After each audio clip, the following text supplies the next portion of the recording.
from the 2011 FIDE World Chess Cup being held in Khanty-Mansiysk in Russia.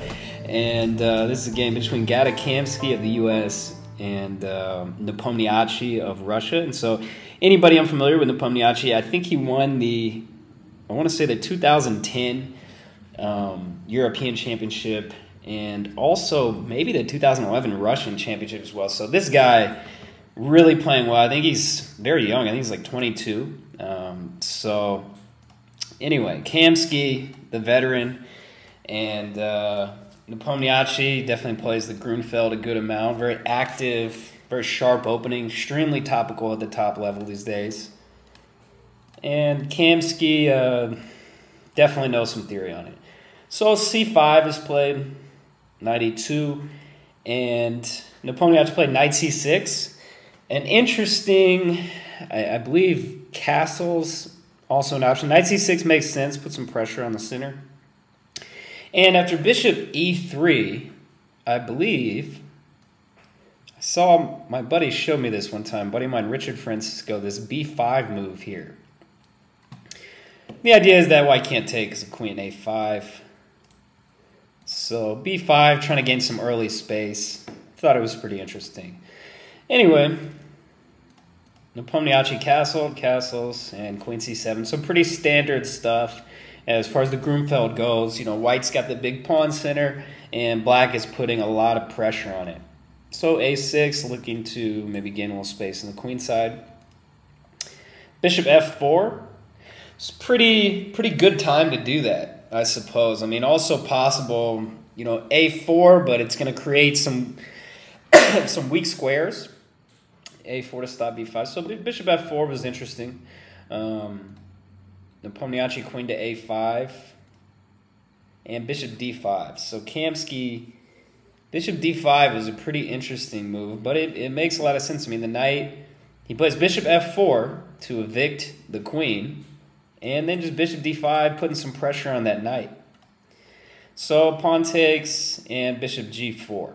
So bishop g4 may seem kind of weird because, you know, okay, white just plays f3. But provoking f3 is significant because it weakens this diagonal, weakening a lot of dark squares around white's king. So now bishop e6, and black is, you know, Nepomniachtchi plays very sharp style of chess. So bishop e6 makes sense. Go ahead and trade off that strong bishop here and try to open up the d file so you can attack the d4 pawn. Bishop d2. Of course, the queen was getting a little too active and definitely threatening a2, so bishop d2 makes sense. You know, go ahead and kick the bishop so don't have to worry about protecting it. And, okay, so the doubled pawns don't look pretty, but they are, you know, definitely open some lines here for black. And the pressure on d-file is going to compensate for the doubled pawns. They're really not that weak. Although, you know, it can be kind of hard to attack them, but it can also be kind of hard to defend them. So knight takes d4, and this is a essentially forced combination that Kamsky started with queen b3.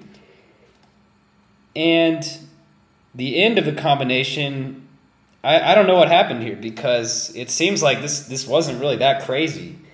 And this, I would assume, you know, Nepomniachtchi prepared this line or something like it. I mean, this is only around move 20.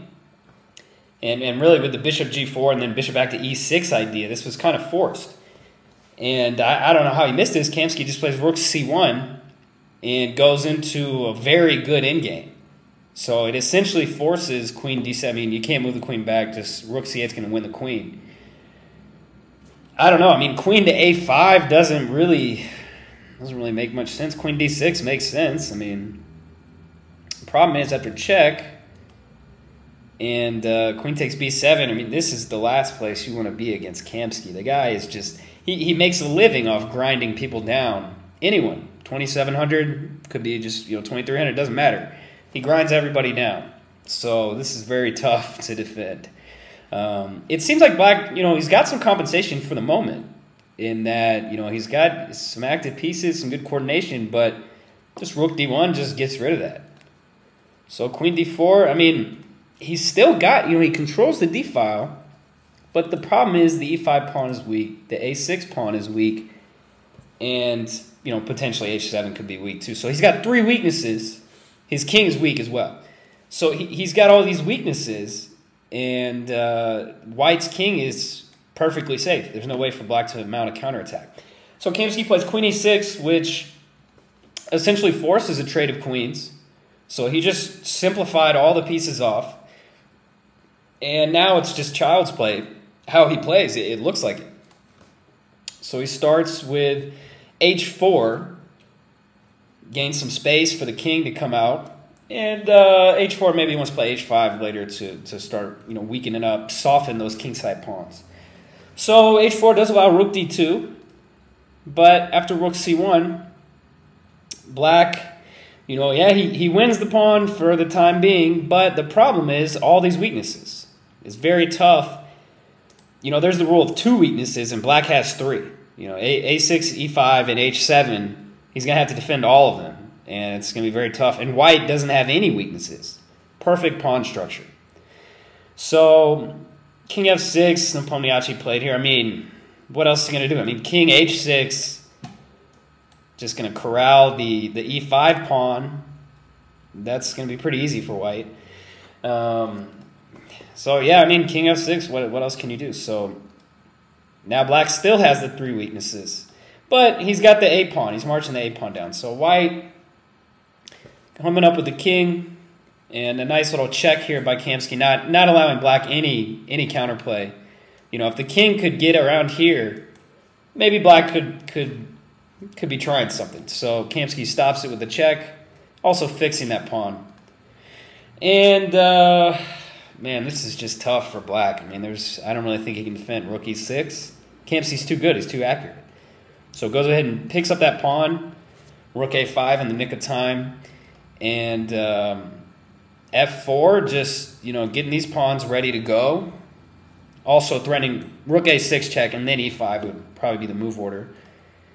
And Nepomniachtchi takes it. He loses the a2 pawn, any of his counterplay. And after 47, rook a5, Nepomniachtchi threw in the towel. He had enough. So he resigned here because it's going to be an extremely easy endgame. White's up 2 pawns. Maybe he can throw in a couple of moves here. But simply h5. It's going to trade off that, just march the 2 pawns up. It's going to be too easy. So after rook a5, Nepomniachtchi resigned. So, I mean, this is Kamsky. The guy plays, kind of reminds me of like Petrosian maybe even Capablanca, because his style, he just, as soon as he gets any kind of positional edge, he just grinds people into the ground. It doesn't matter, 2,700, it could be a little kid. Kamsky's going to beat him up, so I don't know. He's too good. He's too accurate. So this is Will Stewart from OnlineChessLessons.net, and thanks for tuning in.